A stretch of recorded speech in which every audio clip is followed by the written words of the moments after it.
இன்னைக்கு மார்னிங் பிரேக்ஃபாஸ்ட்டுக்கு பாப்பாக்கு கேரட் தோசை குடுக்கலான்னு சொல்லிட்டு, கேரட்ட குட்டி குட்டியா கட் பண்ணி ஜாருக்கு மாத்தி, லைட்டா தண்ணி ஊத்தி பேஸ்ட்டா அரைச்சு எடுத்துக்கிட்டு, அத இட்லி மாவு கூட ஆட் பண்ணி கொஞ்சமா உப்பு போட்டு கரைச்சு எடுத்துக்கிட்டேன். பாப்பா இருந்துட்டு எனக்கு இந்த குக்கி கட்டர்ல தான் தோசை வேணும்னு கேட்டாங்க. சரி அவங்க ஆசைப்பட்டதுனால இந்த குக்கி கட்டர்லயும் நான் ஊத்த ஆரம்பிச்சுட்டேன்.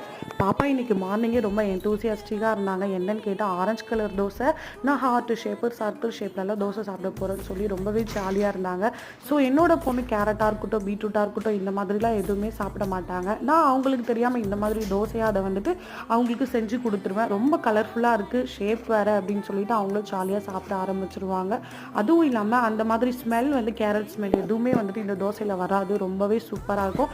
நீங்க உங்க குழந்தைங்களுக்கு எந்த மாதிரிலாம் ஹெல்தியான ஃபுட்டு கொடுக்குறீங்க, அதுவும் அவங்க வேண்டான்னு அவாய்ட் பண்ற விஷயத்த அவங்களுக்கு தெரியாம நீங்க எந்த மாதிரிலாம் வந்து சமைச்சு கொடுக்குறீங்க அப்படிங்கறத கமெண்ட்ல மறக்காம ஷேர் பண்ணுங்க. இந்த வீடியோ உங்களுக்கு பிடிச்சா லைக் பண்ணுங்க, அப்படியே நம்மளோட சேனலை சப்ஸ்கிரைபும் பண்ணிடுங்க.